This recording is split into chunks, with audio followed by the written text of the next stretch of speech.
Hello everybody, this is Alex and I'm here to talk to you about Destiny patch 2.5.0.2, the weapon balance preview and first impressions. As you can see, I'm trying something new with the graphics, so hopefully that won't be too distracting and still be information filled. Before I get going, I just want to remind everyone, you can find me on Twitch at twitch.tv/TierGaia. You can find me on Twitter at TierGaia. And you can find me on YouTube at yt.tiergaia.com.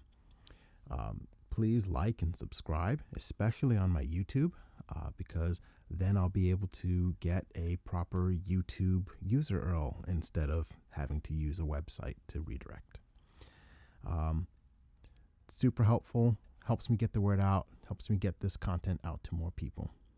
As always, thank you for watching, and let's get back into it.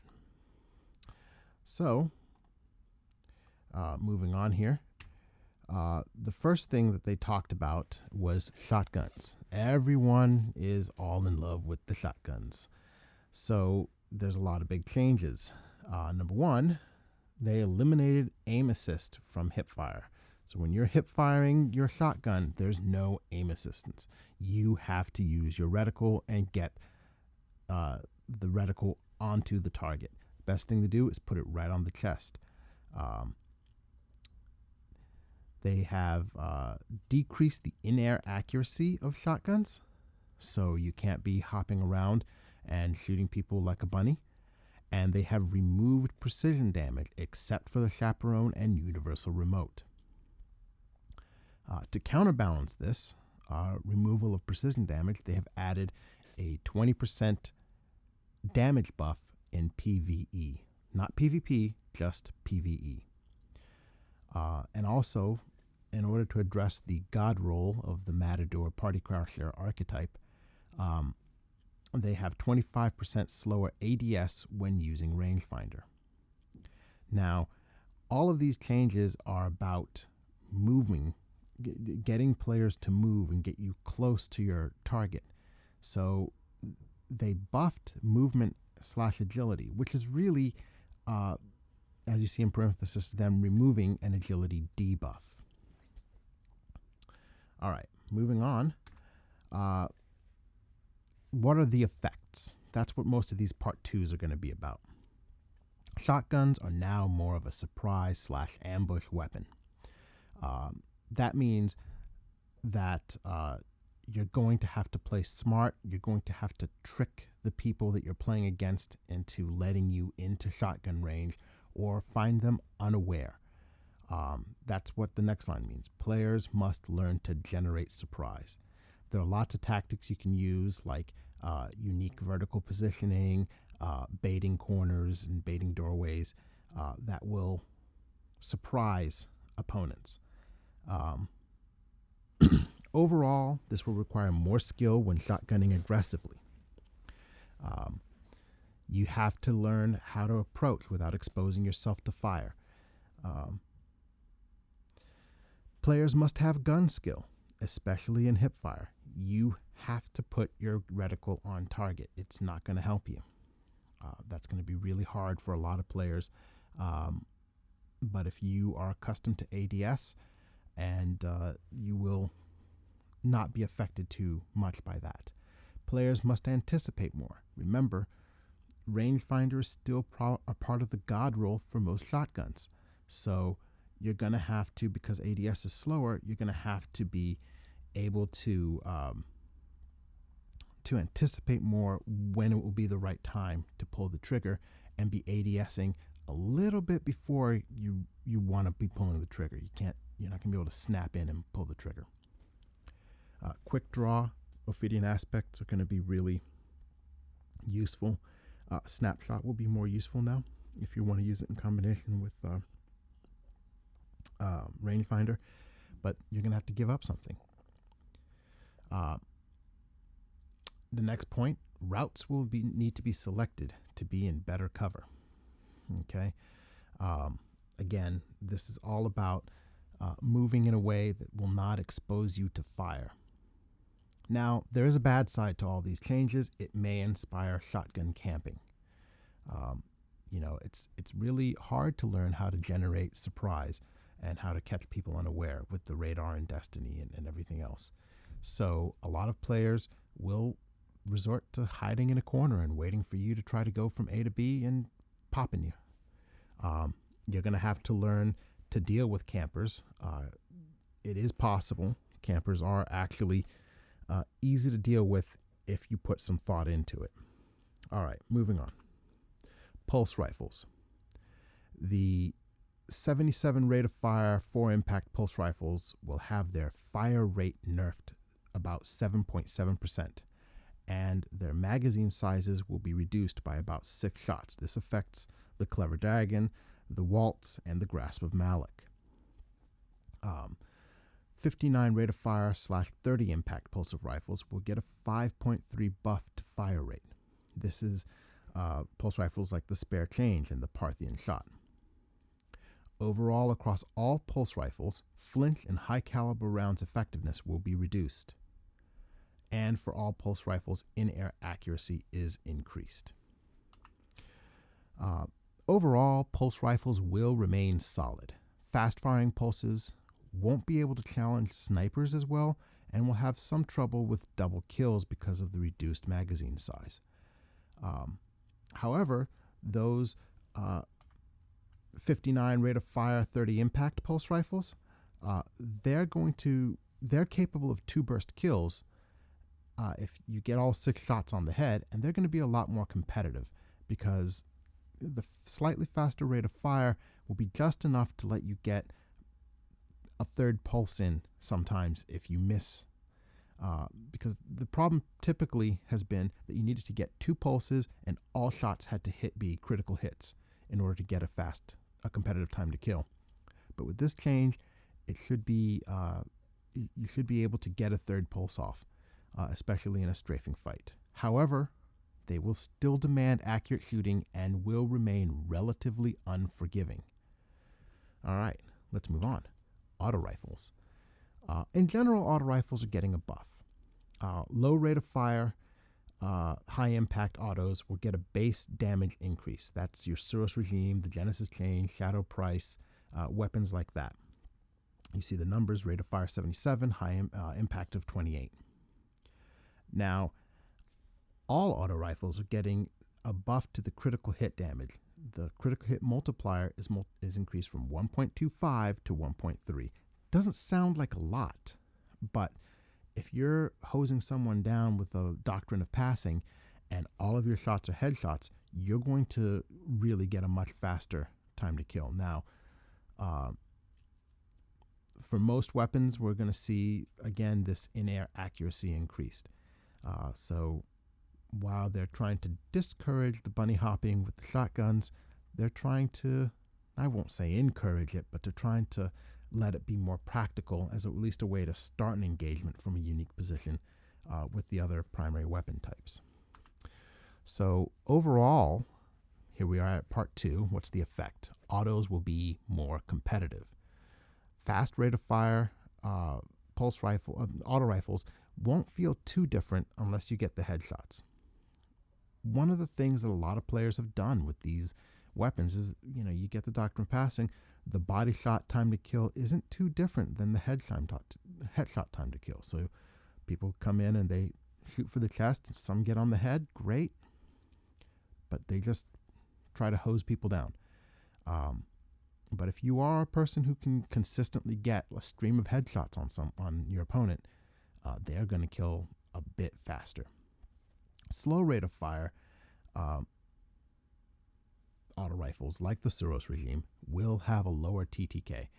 These weapons are much easier to get a larger portion of your shots as critical shots. So they're going to be really affected by both the base damage increase and the critical hit multiplier increase. So auto rifles should appear more in the Crucible. Moving on, hand cannons. Hand cannons have a change that the community has been asking for, which is nearly perfect initial accuracy, even at range. If you're in the reach out and touch someone range of a hand cannon and you take the time to carefully line up your shot, you will hit a headshot, even across a map like Bannerfall. I wouldn't consider a hand cannon to be some kind of a sniper rifle, but that first shot is going to go where you aim it. Now, bloom is still a thing. I've jumped way ahead to the bottom of my list down here. Bloom is still a thing. It's possibly even increased from the way it is right now, but you're not going to get it on those first shots. If you pace your shots, it's going to be okay. The base range of hand cannons is reduced 5 meters, and this is a serious nerf. Damage drop-off will go all the way down to 33% of max at range, compared to where it was before at 50% of max at range. So you're going to hit more of your shots at range, but they're going to do less damage. Hand cannons are still weapons where you want to make unique approaches, and you want to be engaging from auto rifle outside of shotgun range and auto rifle range, which a lot of Destiny maps allow for. In skilled hands, hand cannons will still rule the Crucible, but my feeling is that when you look at mid-tier and low-tier play, like frankly where I play, you're going to see there a fall off in the use of hand cannons. Shot pacing will be even more important because of bloom, as will the use of cover in between shots. All that time you're not shooting while you're waiting for the gun to settle, get in cover. Get in cover. Get behind a rock, get behind a tree, get behind a wall, around the corner, whatever you have to do. Just get yourself covered, let the gun settle, and then pop back out and shoot. That's the way you're supposed to use hand cannons. But a lot of people just walk out in the open and start plugging away, which was possible with year 1 hand cannons, and to a lesser degree with year 2 and year 3 hand cannons. But now, while they have rewarded initial shot placement, they are really punishing you when you spam the trigger. Even a gun like Last Word, if you spam the trigger, you're going to start missing shots that even at fairly close ranges. Moving on, scout rifles. Inner accuracy is increased, as most primary weapon types are. Other than that, it's mostly unchanged. I think that you're going to see pretty much the same types of scout rifles in use. The MIDA type, which is a 42 rate of fire, 37 impact, is going to be what you see in PvP mostly. The Vision of Confluence type is going to be your go-to for the most part in PvE. The high impact types, this is the Jade Rabbit, Colo Vance's Duty, Badger CCL, they have a very fast time to kill, but their time to kill depends on perfect accuracy. You've got to have all criticals. As soon as you miss a shot, they have some of the worst time to kill in the game. You may still see them. People may play them on maps like Widow's Court or Skyline that have really long ranges. They might use them instead of sniper rifles. But overall, my bet is that you're going to see MIDA continue to rule, that type of scout rifle continue to rule the PvP game. The Vision of Confluence type, my favorite example is oh man, now see, I want to talk about a scout rifle and I can't remember its name. It's the adept version of the blind, I can't remember. It's the scout rifle you get from Trials of Osiris. And it has explosive rounds in it. That is a one-shot kill against Shanks in hard mode, Wrath of the Machine. So it's really useful. That's the Vision of Confluence type. So if you get one of those and it has explosive rounds, perhaps with crowd control, maybe some kind of reload speed or hidden hand or stability perk, those are really good PvE weapons. Okay, let's move on.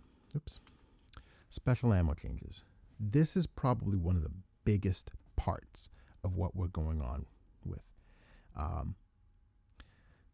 Players are going to start matches with special, just like normal, just like you have always. However, when you die or respawn, you're going to lose your special that you have on you, just like heavy. So you're not going to be able to stock up on special and just have it for when you have the right situation. you're going to have to constantly be chasing down special. Special crates will spawn every 60 seconds. And in a change that may be a little bit confusing to a lot of players, the special drop radius is reduced to 75 meters from 100 meters. Now, a lot of maps don't have 100 meters. You go into Anomaly or something like that. It's hard to go 100 meters away from a special box. But what this is talking about is when I drop, you're familiar with this from heavy because the radius there is very small. When I pull heavy, only the players that are close to the heavy box are going to get heavy. Well, with special, that's the same, but the distance is pretty big. It's 100 meters right now. 75 meters is 25% reduction. Previously I could be wandering all over the map, and if a teammate pulls special, I could wander over and pick it up later. But now I'm going to have to make an effort to go over there and be near where the special is pulled. Not right on top of them, but at least in the neighborhood. Okay, moving on. Sidearms get ammo on respawn. That's the way it is right now. Every time you spawn, your sidearm gets ammo. This is unique among special weapons. So this is going to come into how this affects the game. And then the last change you need to be aware of is that special ammo is removed between rounds in elimination. When you spawn into the first round, you're going to have special. But when you spawn into the second round of an elimination match, you're going to spawn without any special ammo. So what I think is going to happen as a result of those changes is, number one, sidearms will become more common. Icebreaker and Invective will both become more common. They both regenerate ammo. They both lose their ammo when you respawn, but since they regenerate ammo, you'll be able to use them without having to gain control of the special box. There's going to be fights around the special box. Moving on, No Land Beyond and Universal Remote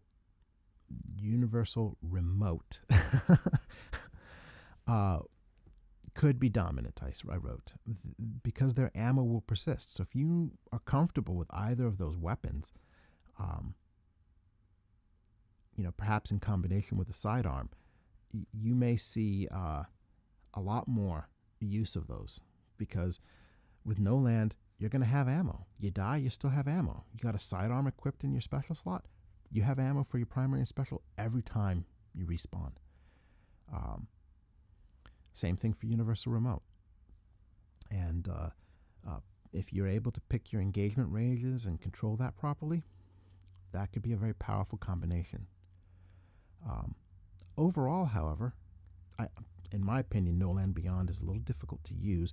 Universal Remote, not so much, but overall, I think that this could create a primary meta, which is probably a good thing. It's a lot of what the PvP community has been asking for. Increased strafing fights,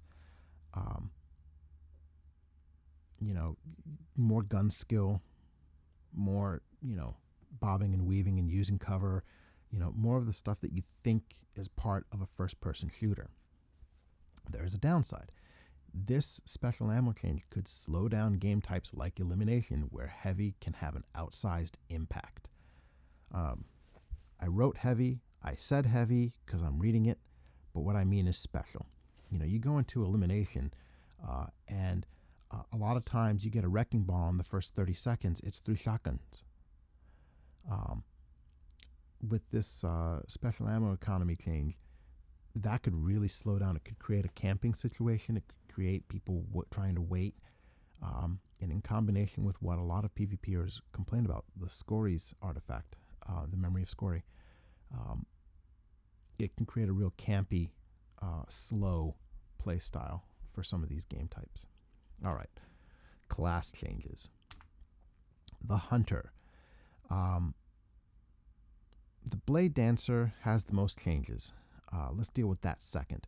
The Gunslinger The main change is that throwing knife now does solar damage. Finally. So if I go and throw my throwing knife at things in PvE, it's going to count for those class, bounties and quests that require solar damage. So that's a good thing. It's also going to have an outsized impact. Like, for example, this week, as I'm recording this, solar damage is the burn in the weekly, the Vanguard Heroic Strike playlist. All right, so Blade Dancer. Hungering Blade grants immediate health, but no longer regenerates shields. So right now, when you use Hungering Blade and you go into your Blade Dance, if I go and I kill someone, my health immediately starts recovering. So you see the bars scrolling down the screen, and I can eventually recover full health. What this does is it grants you a big chunk of health right away, but it no longer regenerates your shields. So you get, I believe it's 40 points of health with every kill, but you don't get your shields back. I think this is a big nerf. I think it's going to make Blade Dancer almost unplayable for a lot of low tier and mid tier players. High end, top tier players, they're playing Blade Dancer because of what's called the neutral game. They're playing it because of quick draw and because of the better controlled jump with Bones of AO, and they're moving back and forth. They're being evasive. They're being sneaky. That's why you play Blade Dancer, not because of the super. Well, this is going to kind of make the super really not competitive. Probably one of the things that you're going to see is the Memory of Fellwinter start being used with Blade Dancer the same way we tend to use it with the Defender Titan. Okay, and this is why I wanted to speak about Blade Dancer last. Blink changes to be announced, TBA. Right now, Reddit is saying, I have not confirmed it myself, that the HUD is removed during the blink animation. All right, so there's that. So, like I said, overall, this is a big nerf for the Blade Dancer and will probably reduce its utility in both PvE and PvP. The fact that you can't recover your health and then hide, it's going to hurt both portions of PvE and PvP. That's one of the strengths of the Blade Dancer. And if you think about it, already Blade Dancer in PvE, when do you want to, you're not going to pop your blade and go blade up the boss, not unless he's already down to a sliver of health. So overall, this is a big nerf for the Blade Dancer. I think you're going to see a lot less blade, and people will be working around the super rather than working towards it. Gunslinger, because of the buff to the throwing knife, has a modest increase in utility in PvE, but the buff should have almost no impact in PvP. The only time it's going to matter is if you use your throwing knife against a solar sword user who's blocking, who's got the shield up, I said. Now it'll be interesting to see if the Memory of Radagast will allow you to reflect the knife. That'll be pretty cool. So maybe I'll make a video about testing that at some point. We'll see. All right. The Warlock. Stormcaller is where the big changes are, but Voidwalker. Blink will be changed just like the Blade Dancer, which we just talked about. We don't know exactly what the change is. Like I said, Reddit thinks that your HUD and your radar will disappear during the blink animation, making it a little bit more disorienting. We'll see. Now, the Stormcaller is where the big changes are. The Thunder Strike, which is the powered melee, base range has been reduced to match the other Warlock melees. So it's no longer this long-range melee sniping thing. It's about the same distance, probably exactly the same distance as Scorch or, the Voidwalker melee. Can't believe I can't remember that as my favorite class. There's no word about how amplitude will be affected. I imagine that the base, when you just use Thunderstrike, it's going to be the same as Scorch in terms of your range. And Amplitude is going to extend that, but probably a lot less than what we've seen before. It is a perk node, and it should be respected, in my opinion, but we'll have to test it and see how it works. The next change is if you have Landfall active, it will decrease the roaming time for your Stormtrance. What you're going to see when you're playing is that the little bar is going to scroll down faster, reducing your available Stormtrance energy, whether or not you're using it. So you need to be a little bit, if you're using Landfall, you need to be a little bit more strategic about when you pop your Stormcaller, your Stormtrance. You want to make sure you get some people with the Landfall and then can move on to pick up some kills with the Stormtrance as normal. In PvE, and Stormcaller will still be strong. It's not going to be hurt dramatically. In PvP game types like Clash and Control, it will be weaker, but it'll still have, crowd clearing power. So you see 5 people on a control point, you can pop Landfall and storm all over them. It'll be a mess. But for smaller lists, 3v3 lists, skirmish, elimination, and Rumble, it's going to be harder and harder to choose Stormcaller over Voidwalker. I'm certain some people, it's still going to be a viable class. It's not dead, and some people will still pick it, but it's not going to be something that people are picking because it's the meta. They'll be picking it because they like Stormcaller, or maybe they have some armor piece they want to use that works with it. It's not going to be a primary choice. All right, moving on. Titans. I think I've got all this on one page. Let's see. Yeah. The only change to the Titan is to the Striker subclass. And it's 2 changes that have to do with Juggernaut. Juggernaut cannot be enabled while you're in the air. So you can't, jump off of a bridge or something and start skating and turn on your Juggernaut. Also, if you have to activate it while you're running on the ground.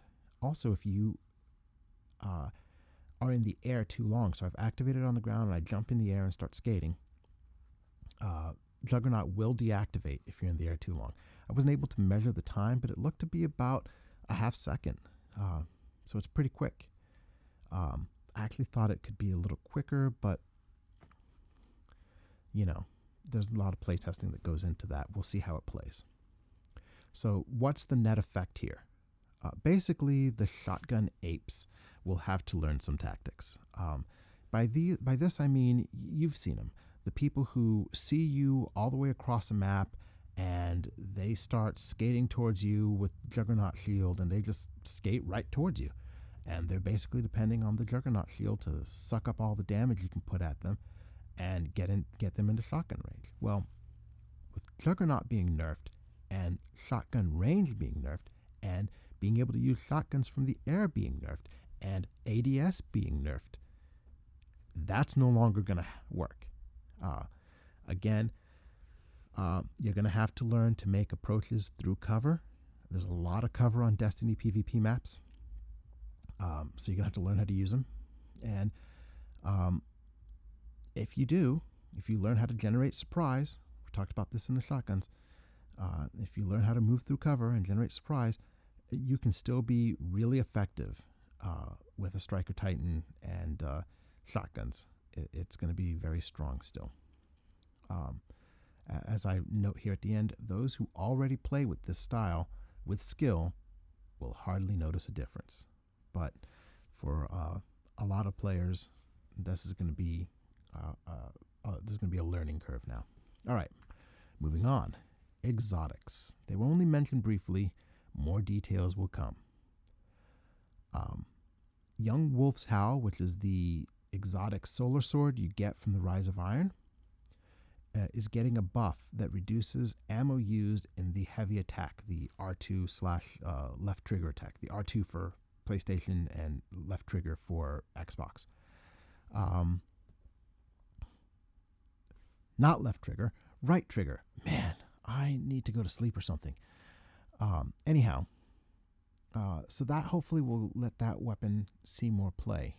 One of the reasons why would you use that when you have Ray's Lighter that uses 5 ammo and wastes most majors in a single swing, and then you have this weapon that really is meant to be used against crowds and gives you damage increase to your team and uses 10 ammo. Just doesn't make sense. Universal Remote will still have precision damage, but only when ADS. You won't be able to just line up the hipfire reticle at the head and get precision damage. So there were changes mentioned, but not detailed for Shinobu's Vow and Truth. I mean, if you want, I can speculate. I think that Shinobu's Vow is going to have less strength on the tracking. You know, right now, though, you throw a script grenade with Shinobu's Vow on, and those little seekers will chase a player all the way across a PvP map. So probably that's going to be reduced a little bit. That's my guess. There's literally no information about how that's going to work. Same thing for Truth. I think that there's literally no information for how that's going to work. My guess is that Truth is going to have actually a buff to its blast radius, because right now it's pretty easy to dip behind a little bit of cover and almost entirely avoid the damage from Truth, which is why you see Gjallarhorn being used a whole lot. All right, my overall impression. This is the TLDR part. The new meta will be primary play. You're going to use your primary way more than we have traditionally. And people like me who use their primary a lot already are going to use them even more now. Many play styles will need to revise their approaches to ideal range and use cover more effectively. Shotguns in particular will have emphasis on generating surprise and, I hate this part, probably camping. Sidearms will see more play because of the ammo economy. I talked about that already, but the fact that they will let you spawn with some special ammo is a big deal, especially if you couple it with armor items that give you additional sidearm ammo, because they're going to let you spawn with a little bit more sidearm ammo. So it's going to be a pretty big deal. All right. Specific weapons. I already talked about this. No Land Beyond and Universal Remote will both be unaffected by the special ammo changes. As such, I expect they will both see more play paired with sidearms. Some bold people might pair them with a sniper or No Land with a shotgun, but I think you're going to see those weapons used with sidearms, and the sidearms are going to start taking the place of the primary. Invective and Icebreaker will probably be used more, at least initially, as a counter to the changes in the special ammo economy. The idea that regenerating ammo, it means that if you miss gaining control of a special box, you're still going to have some special ammo available. I really tend to think that we're going to see more of the sidearms than Invective and Icebreaker. As a matter of fact, my intention, the loadout I've been using is Clever Dragon with a Trespasser, which has been a really fun, not meta approach. And I'm probably going to shift to a slower firing pulse rifle like the PDX-45 or the Hawksaw. And hopefully that will be a lot of fun in combination with the Trespasser. Now, the changes to Blade Dancer, I was really hard on them. I really thought they nerfed Blade Dancer pretty hard. But they make more sense in context for PvP with the rest of the changes, especially the reduced special weapon availability and lethality. That special ammo change really means that you're going to face a lot less shotguns and snipers. And as a result, Blade Dancer will have more chance to, get in your face and cut you down. It's not going to be flawless, but it's going to, in effect, this big nerf to special weapons is a buff to all of the supers in the game. Just a tiny one, but some. So that's got to be considered there. And that's pretty much going to do it for me. I know you're probably sick of my voice now, but I hope that this has helped some of you make some sense of the event today and the new special weapon, new balance changes. And hopefully it'll give you some time in the next week or so. It's only about a week, a little bit less. Tuesday it's coming out, so 6 days. But hopefully it'll let you start thinking about collecting weapons, perhaps hitting the gunsmith and picking up some Arms Day weapons that will suit the new meta coming up. So hopefully the gunsmith is selling some pulse rifles like the PDX-45 and some weapons, some sidearms. Anyhow, as you can see, all my addresses are up on screen again, and I really hope that this has helped some of you Guardians. So please, if you enjoyed, if this was useful, click like. And thank you for hanging out with me. This has been a long video. I hope that I haven't sounded like a crazy person. Let me know what you think. Ways I could have speeded this up, ways I could have made this easier to understand. I want to hear from you. And thanks again. And I will see you Starside Guardians.